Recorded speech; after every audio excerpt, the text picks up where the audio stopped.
Welcome back guys, कैसे हो तुम लोग। आप लोगों का स्वागत है मेरी बिल्कुल ही नई वीडियो के अंदर। मैं आप लोगों को बता दूं कि इतने दिन से वीडियो इसलिए नहीं आ रही थी क्योंकि मेरे घर के पास में काम चल रहा है, इसके अंदर नॉइज को इग्नोर करना। तो चलो शुरू करते हैं वीडियो को बिना किसी देरी के। देखो, डीमन स्लेयर के अंदर बहुत सारे कैरेक्टर्स और सारे कैरेक्टर का एक अलग अलग नाम होता है, और आज की वीडियो के अंदर हम डीमन स्लेयर के सारे कैरेक्टर्स को अल्फाबेटिकली देखने वाले हैं। और उन सारे कैरेक्टर्स के बारे में मैं आपको कुछ फैक्ट्स भी बताऊंगा, साथ में हर अल्फाबेट से एक स्ट्रॉन्ग कैरेक्टर भी बताऊंगा। चलो शुरू करते हैं इस वीडियो को, जहां पर हम पहले चलते हैं ए अल्फाबेट के ऊपर, जहां पर आते हैं कुछ कैरेक्टर्स जिनके नाम है अकाजा, अमाने और आओई। और भी ऐसे कैरेक्टर्स आते हैं, लेकिन मैं सारे कैरेक्टर्स के बारे में नहीं बता सकता। मैं सिर्फ मेजर कैरेक्टर्स के बारे में बताऊंगा सारे अल्फाबेट्स के अंदर। यहाँ पर जो सबसे स्ट्रॉन्ग कैरेक्टर है वो है नन अदर देन अकाजा। और अकाजा के बारे में अगर मैं आपको फैक्ट बताऊं तो उसके ऊपर जो टैटूज बने हुए हैं वो उसके ह्यूमन फॉर्म पे भी बने हुए थे, क्योंकि जापान के अंदर पहले ऐसे रूल्स थे कि जो भी क्रिमिनल्स होते हैं या फिर कुछ गलत काम करते हैं उनके ऊपर ये टैटूज बना दिए जाते हैं ताकि उन लोगों को लोग पहचान सके। सीधा सीधा कहूँ तो 4 लोगों की आंखों में आ सके। यहाँ पर हम बढ़ते हैं लेटर बी की तरफ, और लेटर बी के अंदर सिर्फ एक ही कैरेक्टर आता है जो कि डीमन स्लेयर के अंदर मौजूद है, और वो कैरेक्टर है बोंगन उजुई। उजुई सुन के आपको ये तो समझ में आ गया होगा कि ये टेंगन के रिलेटिव में कोई लगता है, और सही में आप सही सोच रहे हैं क्योंकि ये टेंगन का छोटा भाई है। लोगों ने इसका नाम पहले कहीं नहीं सुना होगा क्योंकि तुम लोग तो डीमन स्लेयर मित्सुरी के लिए देखे। टेंगन की बैक स्टोरी के अंदर हमने देखा था कि उनके 9 भाई बहन थे और उनके डैड काफी ज्यादा स्ट्रिक्ट थे अपने प्लान को आगे बढ़ाने के लिए। और हमको पता है कि जो टेंगन है वो एक शिनोबी थे, तो उसके जो डैड थे वो ये सोचते थे कि उनके जो बच्चे पावरफुल है बस वही जिंदा रहे और बाकी के मर जाएं, इसलिए वो अपने खुद के बेटों को लड़वा दिया करते थे। और टेंगन ने खुद अपने 2 भाइयों को तो अपने हाथों से मार दिया। और एंड में सिर्फ बचते हैं टेंगन और बोंगन उजुई, जो कि बोंगन उजुई अभी नॉर्मल लाइफ जी रहा है और टेंगन उजुई हाशिरा है जिसका हाथ और पैर कट चुका है। और टेंगन उजुई भी काफी ज्यादा अच्छी जिंदगी जी रहा है, हमको पता है। यहाँ पर अब हम बढ़ चुके हैं लेटर सी की तरफ, और लेटर सी के अंदर आते हैं टोटल 5 कैरेक्टर, जिसमें 2 जानवर हैं और 3 हैं उबुयाशिकी की बेटियां। यहाँ पे पहले है जेनित्सुकी बर्ड चुनतारो, और फिर आती है लेडी तमायो की कैट चाचामारू। यहाँ पर आती है उबुयाशिकी की 3 बेटियां जिनका नाम आपकी स्क्रीन पे आ रहा होगा, आप लोग पढ़ सकते हो। अगर यहाँ पे मैं बात करूँ कि सबसे ज्यादा स्ट्रॉन्ग कौन है तो मेरे ख्याल से वो होगी लेडी तमायो की कैट चाचामारू, क्योंकि वो सबसे ज्यादा स्ट्रॉन्ग है यहाँ पर, क्योंकि वो एक डीमन है और वो रीजनरेट भी कर सकती है, तो इसीलिए यहाँ पर वही फर्स्ट आएगी। और मैं उसके बारे में अगर आपको एक फैक्ट बताऊं तो ये पहली ऐसी एनिमल है जो कि डीमन बनी है।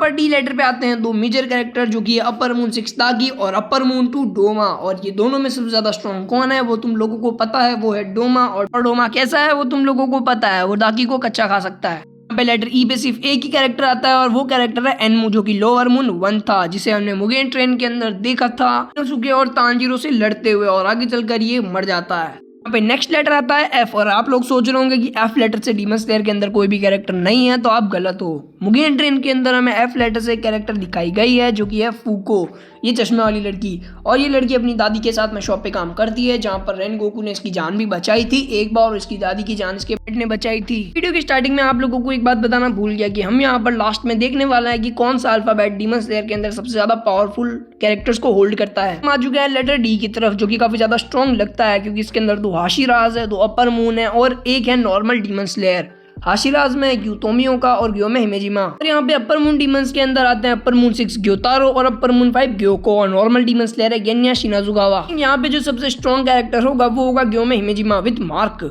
और बाकी सारे भी पावरफुल हैं लेकिन इतना ज्यादा पावरफुल नहीं है जितना ग्यो में है। और ग्यो में के बारे में अगर मैं आपको फैक्ट बताऊं तो उसने अपना मार्क अवेक किया था एज 25 के बाद में, और वो सिर्फ 24 घंटे तक ही जी पाया था अपने मार्क को अवेक करने के बाद में। इस पे जो कुछ नॉर्मल कैरेक्टर आते हैं वो है अपर मून 4 हान टेंगु और हागानेजुका। साफ दिखता है कि हान टेंगु सबसे ज्यादा पावरफुल कैरेक्टर है, और ये अपर मून 4 है जो कि ये 4 क्लोन बना सकता है, और शुहाकुटेन जो कि बहुत ही ज्यादा पावरफुल है। यहाँ पे पहुंच चुके हैं लेटर आई के ऊपर, और लेटर आई पे आता है इनोसुके हाशिबिरा। ये तो हम सबको पता है, और इसके अलावा भी कुछ कैरेक्टर आते हैं लेकिन वो इतने ज्यादा मेजर नहीं है तो मैं उन्हें काउंट नहीं करूंगा। और इनोसुके कितना ज्यादा पावरफुल है ये तो आप लोगों को पता ही होगा। तो अब हम आगे बढ़ते हैं। यहाँ पे अगला लेटर आता है जे, और जे पे जो कैरेक्टर आता है वो है जिगोरू, जो कि जेनित्सु के मास्टर थे जो उसे थंडर ब्रीदिंग सिखाते थे, और ये पहले फॉर्मल थंडर हाशिरा भी रह चुके हैं, और ये भी थोड़े बहुत ज्यादा पावरफुल हैं ही। हम आगे बढ़ते हैं लेटर के की तरफ, और लेटर के ऊपर लिटरली बहुत सारे कैरेक्टर्स है। पहले कनाओ, कनाए, कगाया, कीरिया, काएगा, कोर, कोकुशिबो, ये सारे के पे आते हैं। और यहाँ पर सबसे ज्यादा स्ट्रॉन्ग कौन है बिना किसी डाउट के, ऑब्वियसली वो अपर मून 1 कोकुशिबो है, जो कि के लेटर में सबसे ज्यादा पावरफुल रहेगा। यहाँ पे अगला लेटर है एल लेटर, और एल लेटर से डीमन स्लेयर के अंदर बहुत ही कम कैरेक्टर है, या कहूँ तो सिर्फ 2 ही कैरेक्टर हैं जो कि काफी ज्यादा माइनर कैरेक्टर्स है, जिनका नाम है लिन, लेमी। ये दोनों बहुत ही माइनर कैरेक्टर्स जो कि डीमन स्लेयर कॉर्प्स में एग्जिस्ट भी करते हैं, ये मुझे नहीं पता। हम पहुंच चुके हैं लेटर एम के ऊपर, और लेटर एम से भी काफी ज्यादा कैरेक्टर्स आते हैं। पहले है मुजान, मित्सुरी कानरोजी, मूचिरो तोकितो, मिचिकात्सु जो कि कोकुशिवो का पुराना नाम है, और लास्ट में आते हैं लॉर्ड मुराता। तो देखो यहाँ पे बिना किसी डाउट के जो सबसे ज्यादा स्ट्रॉन्ग होगा वो है मुराता, लेकिन फिर भी मुजान मेन विलन है, इसलिए मुजान को हल्के में नहीं ले सकते। तो यहाँ पे सबसे ज्यादा जो पावरफुल कैरेक्टर है वो है मुजान। यहाँ पर अगला लेटर है एन लेटर, और एन लेटर से सिर्फ मेनली 2 ही कैरेक्टर आते हैं। पहला है नेजुको कामाडो और दूसरी है नाकीमे। अब इन दोनों में से पावरफुल कौन है ये डिसाइड करना थोड़ा मुश्किल होगा, क्योंकि नाकीमे का ब्लड डीमन आर्ट सबसे ज्यादा स्ट्रॉन्ग ब्लड डीमन आर्ट है, लेकिन नेजुको भी सन को कॉन्कर कर चुकी है।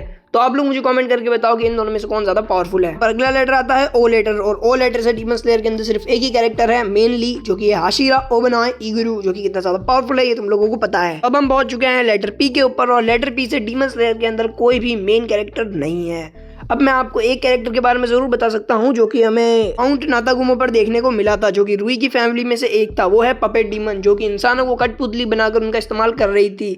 हमने देखा था कि वो जो स्पाइडर के नेट्स होते हैं उनसे उनका यूज कर पा रही थी और उन्हें मार भी पा रही थी। अगला लेटर है क्यू लेटर, और डीमन स्लेयर के अंदर क्यू लेटर से एक भी कैरेक्टर नहीं है, लेकिन टेंशन लेने की कोई बात नहीं है, क्योंकि आर पे हैं 2 बहुत बढ़िया कैरेक्टर। पहला है रेनगोकू सर और दूसरा है लोअर मून 5 रुई। तो obvious सी बात है कि यहाँ पे कौन ज्यादा स्ट्रॉन्ग है, वो है रेनगोकू। रुई तो उनके सामने 1 सेकंड भी नहीं टिक पाएगा। तो हम आ चुके हैं लेटर एस के ऊपर, और यहाँ पर मेनली 3 कैरेक्टर हैं, जो कि है साबितो, शिनोबू और सानेमी। तो यहाँ पर जो सबसे ज्यादा स्ट्रॉन्ग कैरेक्टर है वो है नन अदर देन सानेमी, जो कि हाशिरा में 2nd रैंक पे होल्ड करता है। टी के ऊपर आते हैं 4 कैरेक्टर। पहला है main character Tanjiro, main character के डेट तांजिरो, और यहाँ पर टेंगन उजुई, और आती है तमायो। तो यहाँ पर टेंगन उजुई, तांजिरो और तांजिरो ये तीनों ही बहुत ज्यादा पावरफुल है, मैं मानता हूँ, लेकिन यहाँ पर अगर हम ट्रेनिंग के हिसाब से देखें और ब्रीदिंग्स के हिसाब से देखें तो यहाँ पर सबसे ज्यादा पावरफुल है तांजिरो कामाडो। पर नेक्स्ट कैरेक्टर आता है डब्ल्यू, और डब्ल्यू से आता है सिर्फ वाकुराबा, जो कि लोअर मून था और जिसे मुजान ने मार दिया था इन्फिनिटी कैसल के अंदर। अगला लेटर है वी लेटर, और वी लेटर से अनफॉर्चुनेटली कोई भी कैरेक्टर डीमन स्लेयर के अंदर मौजूद नहीं करता। अगला लेटर है यू लेटर, और यू लेटर से आता है उरुकुडाकी, जो कि तांजिरो के मास्टर हैं।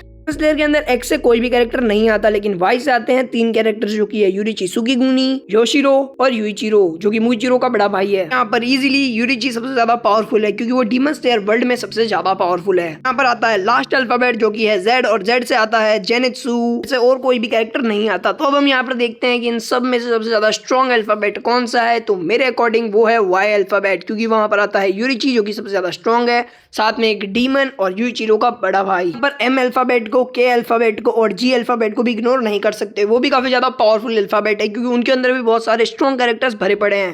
अगर मैं गलती से किसी कैरेक्टर को भूल जाऊं तो कमेंट करके प्लीज बता देना कि मैं किसी कैरेक्टर को भूल गया हूं, और आप लोग उसका अल्फाबेट भी कमेंट कर देना। आज की वीडियो यहीं पे एंड होती है, मिलते हैं आपसे किसी और वीडियो के अंदर, तब तक के लिए bye bye and peace out. Channel को सब्सक्राइब करके वीडियो को लाइक कर देना।